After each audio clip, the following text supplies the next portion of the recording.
Hello and welcome to section 15.6 of surface area, and today we're just going to talk about another application of double integrals. And this application is going to help us to find the area of our surface, or a good approximation, so not exact, but a very good approximation of what the surface area would be above a region on the xy plane. So a region on our surface, we'll be able to find the area of that.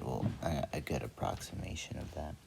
So let us be a surface with the equation z equals f of xy, where f has continuous partial derivatives. We divide D into small rectangles, r I sub j, r sub ij, with area delta A, which is equal to delta x times delta y. Again, delta A is going to be the change in area, and we're going to multiply that by x and y. And it could be considered the length and width. The tangent plane to S at P sub ij is an approximation to S near P sub ij.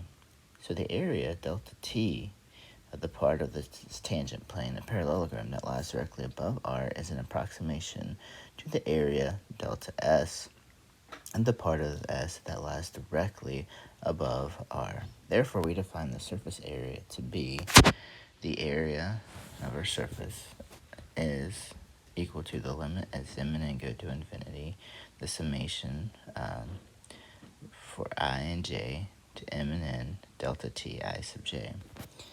So basically what we're doing is we're just taking a section, we're starting at a point, and we're taking these small rectangles, and then we'll have plenty of them to help us identify the surface.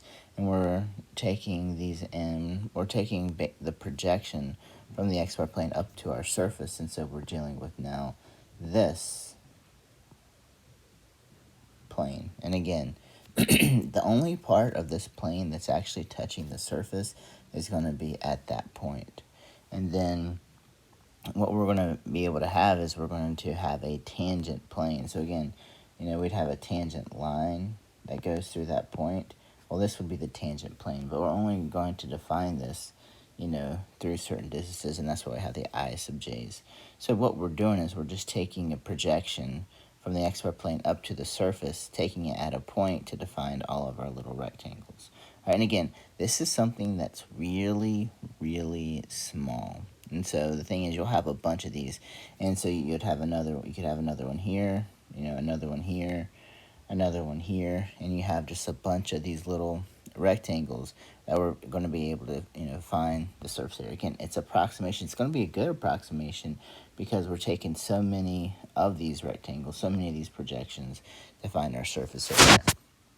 So to find a formula that is more convenient than equation 1 for computational purposes, we let A and B be the vectors that start at P sub ij and lie along the sides of the parallelogram with area delta t. So what that means is then delta t, so our delta t right here is going to be the plane that's made up from the tangent line at point P. Well, two tangent lines, one going from A, one going from B.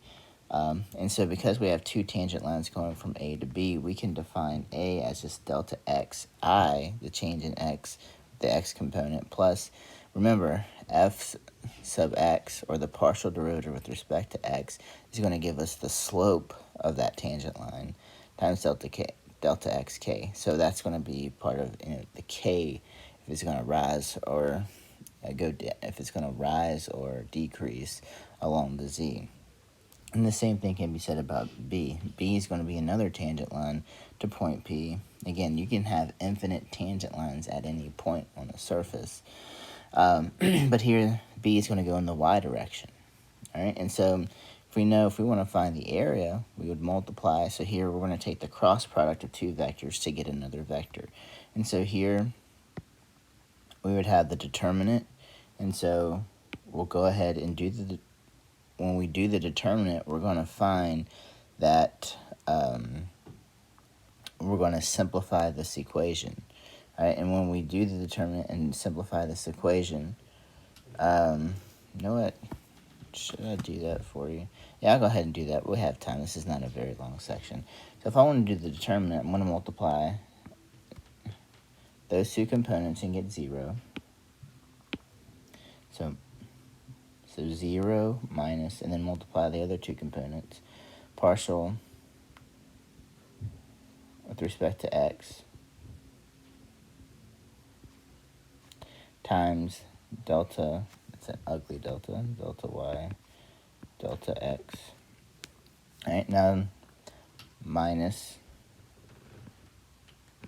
and then do it with delta x, so f sub y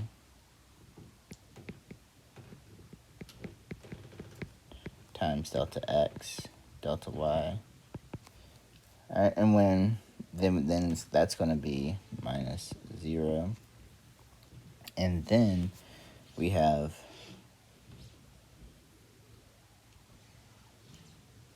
minus, and it looks like we'll have delta x, delta y.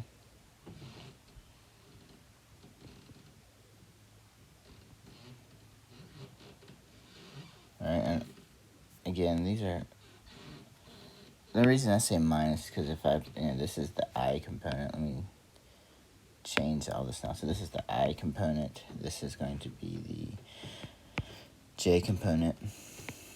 And that's going to be the K component. We can simplify this to be this. Negative partial derivative with respect, I don't know why I put parentheses around that. Partial derivative with respect to x, x sub I, y sub j, delta y, delta x, I, minus partial with respect to y, delta x, delta y, j, minus, that went a little too dark there, minus just delta x, delta y, k. And if you recall, delta x, delta y is just delta a. Alright, so what we can do is we can go ahead and pull these components out because they all have delta y, delta x. And so what I would have, I just want to write it, so what we would have is that a cross b is just equal to negative partial with respect to x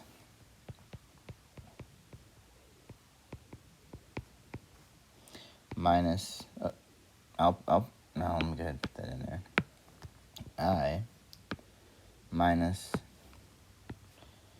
the partial with respect to y, x sub I, y sub I, j minus just k. And then that's all multiplied by delta a, because again, just recall, delta a is equal to delta x times delta y.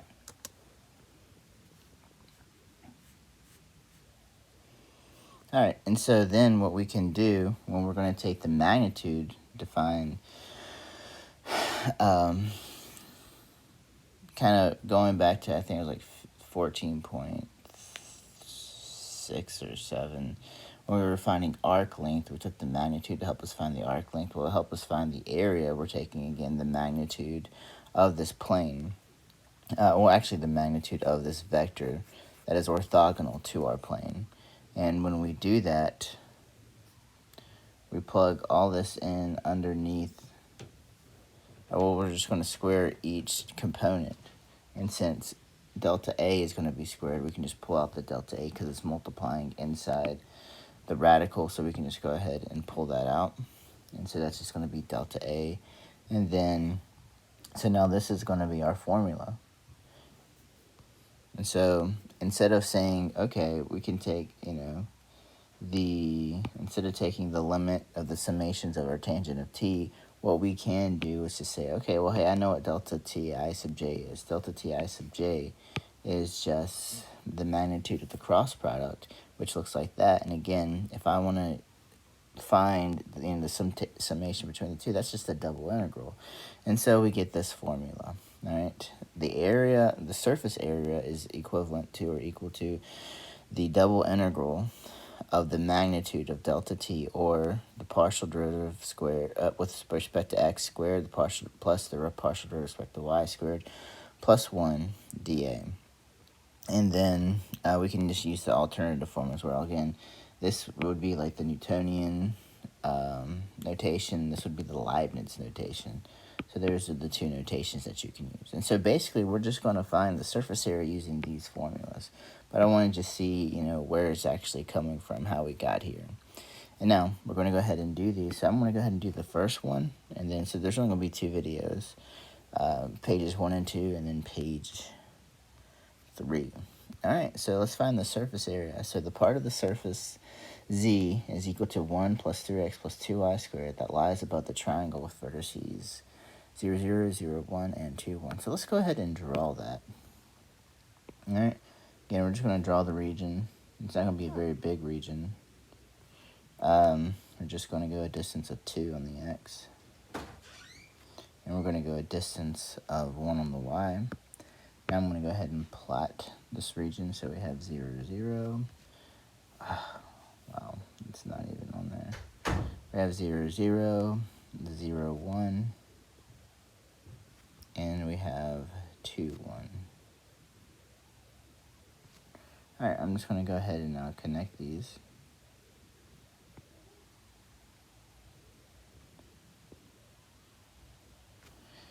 And that's the region on the XY plane. Go ahead and make sure. Oh, whoa. I'm not even on the right thing. I want it to be kind of accurate.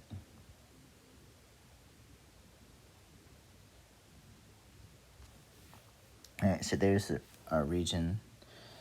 It's going to be projected onto our surface. And so here's our surface. And so some of the things that we need, I'm going to go ahead and write out the equations for this. So the equation for the top one is just going to be y equals 1.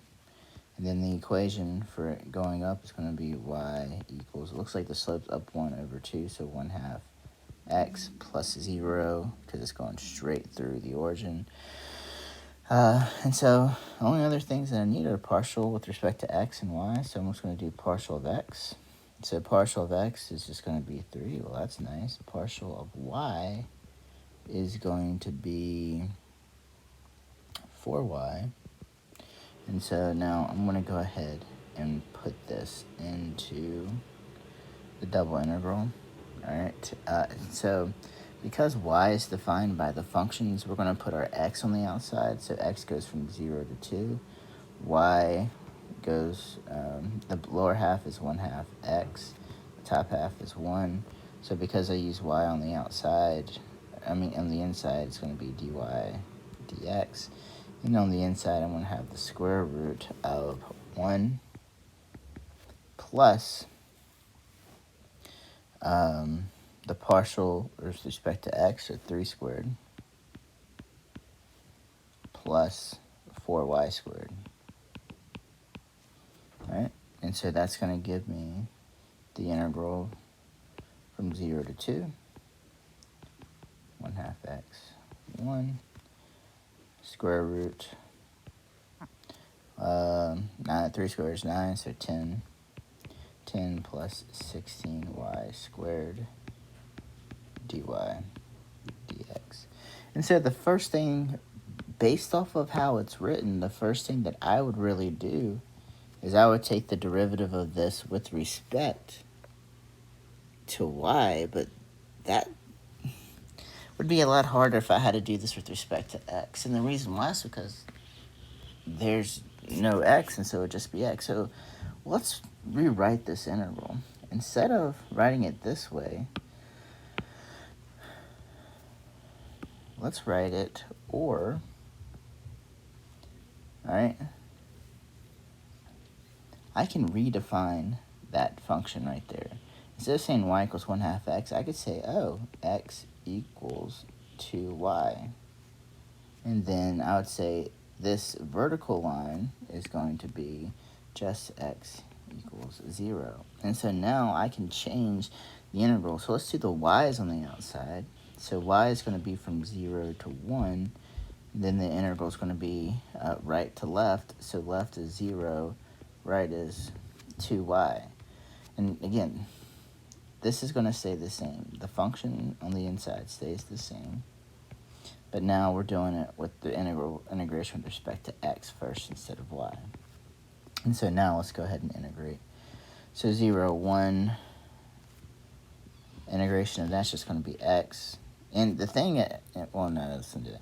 X square root of 10 plus 16y squared. And then 0 to 2y dy. And now let's go ahead and plug in our 2y. The good thing about that 0 is the second part's going to go away, so I'm just going to be left with the integration from 0 to 1. The square root. Well, let's do this.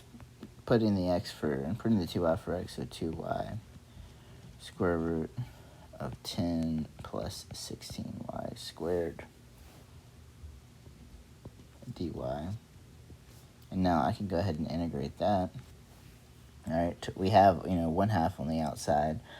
Inside, again, you can use u substitution here. I mean, I kind of do it all at the same time. So what you would have is 16y squared would be on the inside. When you took the derivative of that, it'd be 32y. Here we have 2, so we had to kind of get rid of that 32. And we also have the 2/3 there, and so we have that 2 in front, so we would multiply by 1 over 32 to take care of the 16y squared, because that's going to give you 32. And then we also would have to the 3/2 power, so multiply that by the reciprocal. So it looks like we're going to get 4 over 32 times 3 is 96. So 4 over 96, and 4 over 96 reduces to 1/24.